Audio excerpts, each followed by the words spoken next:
Hey YouTube, New Age Muscle here with another RC video. And in this one I'm going to be taking a look at my latest RC car, which is the Slash 4x4 Ultimate. And I picked this up at the end of 2014, so this is the latest release of the Slash Ultimate 4x4. And if you're not familiar with this vehicle, it comes with a lot of great upgrades right out of the box. Now, considering this is the 2014 edition, one of the new things that this one gets is the 4-pole version of the Millennium. And for the most part, it kind of looks the same. There's a couple little differences on the ESC, and you can see some of the wires here are kind of wrapped in like a braided type coating here. But other than that, it's pretty much the same vehicle. And if you're not familiar with this vehicle, it really comes with a lot of upgrades right when you buy it out of the box. And some of those include the aluminum caster blocks, which this is typically an upgrade that I would have done on my two-wheel drives, which if you watched the video review that I did on my two-wheel drives, this is one of the big things that I felt needs to be done on those vehicles. I find it to be a weak point. So on the Slash 4x4 Ultimate, this is given to you right out of the box. Some of the other stuff that you get also is the front and the rear hub carriers in aluminum. So that's also a great upgrade on these cars. A couple other things you'll notice you get on this is the GTR shocks. It also comes with an optional center diff for this car along with the slipper clutch. This does have the low center of gravity chassis also. So overall, this is a great car. I absolutely love it. It handles like a dream compared to the two-wheel drive when I got it. And what I'm going to show you here is a few of the different upgrades that I've made to the vehicle since I got it. Because for the most part, this platform of the Slash is a very robust vehicle, you know, right off the bat. So even if you didn't touch it, it drives great. Now what I've tried to do here is I've tried to focus in on a lot of the weak points, which were actually very hard to find, but I wanted to make this vehicle very robust like I did with my two-wheel drive. So I'm just going to walk through some of the stuff I've done on this and show you kind of start to finish where I've gone and where I potentially may go with this. So the first thing I wound up doing on the vehicle is I went and I put the A-arms front and rear. The RPM A-arms is what I chose to go with, and I'm a big fan of those. I like the material they're made out of. They have a lot of give to them before they'll snap like a lot of the stock stuff. So that's why I chose to go with them. I never broke the stock ones on here. In fact, I never even drove the vehicle with the stock ones. I wound up just picking these up off of Amazon right away because I happen to have a gift card. So it was kind of a freebie for me. I will say this, I did wind up breaking two of the RPM ones. But again, the benefit you have with the RPM is that they are under warranty. So I can send these two A-arms back and get them replaced. But that was the first thing I wound up doing to the car. The next thing that I wound up moving on to with this is the body mounts, the front and rear. These I did go with the RPM ones, and these I actually changed for a reason. The body mounts on the two-wheel drive and four-wheel drive I feel are kind of a weak point to this vehicle because of the material they're made out of and also the design. If you're driving, if you're bashing, if you're running on the track and you wind up flipping the vehicle on its back, what you'll find over time is these body mounts will start to sag here. And due to the material that the RPMs are made out of, they are just stiffer and the design is a little bit better. They put kind of like a thick rib going through the actual body mount itself, so it makes it much more rigid than the standard one, because what will happen is over time they just start to sag, and you'll notice it when you start putting your body on the vehicle. So that I think is a very worthy upgrade for these cars. Now some of the other stuff I did with RPM, I did go with the Nerf bars. Now the Nerf bars that I went with I didn't change because I broke them. To be honest with you, they are much more rigid than the stock ones, but I just kind of like the design of them, and they're pretty cheap, so I wound up picking them up. From there, I moved on to the front and the rear bumpers by RPM. Now these I actually did for a reason, both of them. Now if I come out back here, I went with this bumper because I wound up breaking the rear bumper twice. And I don't bash this vehicle, and I'm not really a racer, but I do race on I actually run the car on the indoor track at my local hobby shop. And I did break the stock one, and once I had broke it, I figured I want to try and stay with the Traxxas bumper, so I did replace it, and I wound up breaking that one again. So at that point, I went with the RPM back here. At that time, I also did put the RPM mud flaps. I wasn't quite sure on this. This is really just more of an appearance thing, but they've actually kind of grown on me now, so I'm going to keep them on the vehicle. The next thing I wound up doing at that time is I came up front here, and I figured since I'm doing the rear, I wound up doing the front. I did not break the front, but the reason I went with the front is because what was happening with the stock one is my body was actually getting caught. I would have situations like this. If I'd hit a jump with the stock one, it would kind of pull over the front of it.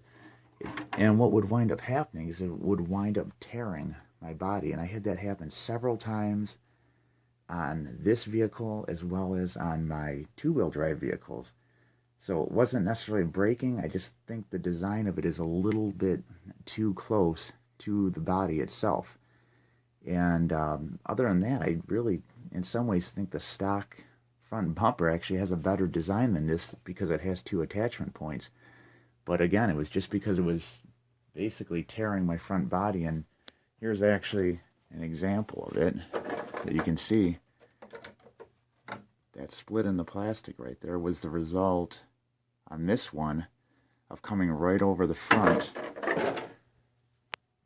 of that stock Traxxas bumper. So since I put that on here, and since I put these on my boys' cars, I've never had an issue with it. But it seems to really help out a lot.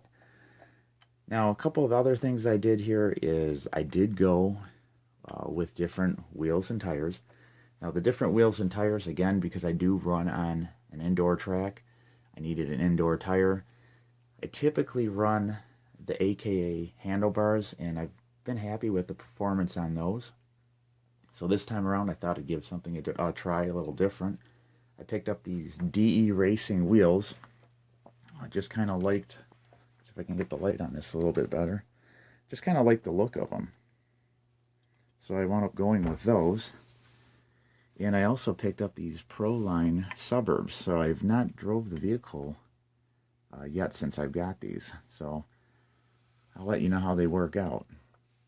Now a couple other things, if we take a look, and this has to kind of do with the drive line, because I did find this to be a slight weak point, is the drive shaft itself. I went with the Techno RC drive shaft, and that's this guy right here. The reason I went with this is because I was running the stock one, and the stock one, if you ever look at the design of it, is really just an extruded piece of an aluminum, and it basically has a spine going down it, and attaches with a spine attachment to your front and your center diff. Well, what had happened is, from possibly hard jumping and some chassis flex, I went out bending it, and it started to have a bow to it.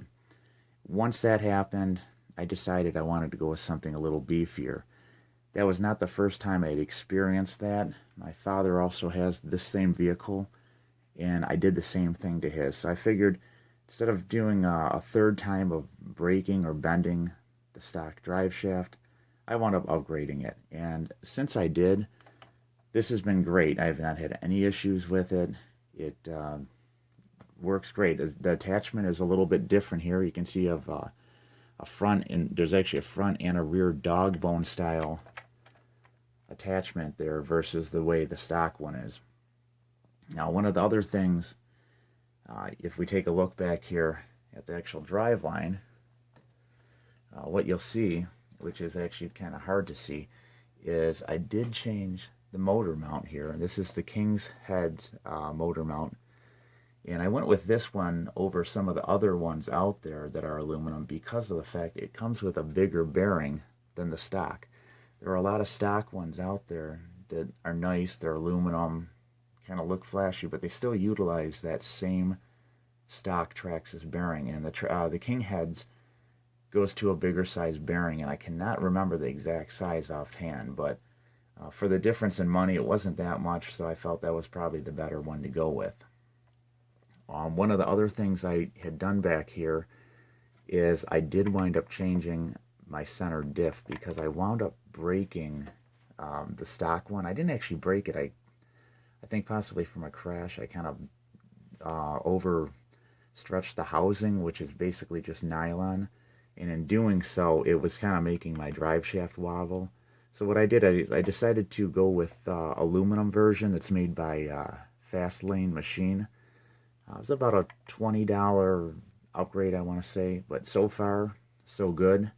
So I thought it was kind of a worthy upgrade. A couple of other things I've done here, and not really sure on this one yet, but I did go with the Traxxas electric fan for the ESC in here, and I know a lot of guys run these. I'm not 100% sold yet on how much cooling it's really doing.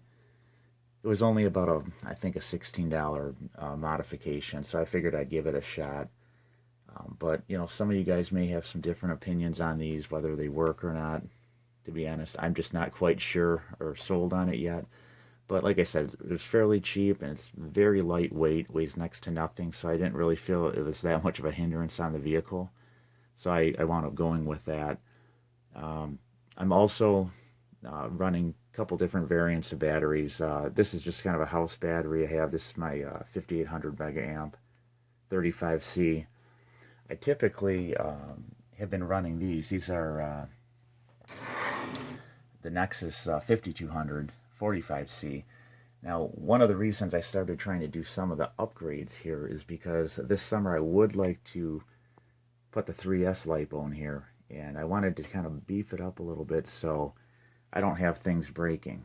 And that's why there's a few things further down the road I'm going to take a look at that could possibly become a weak point once I step up to a 3S.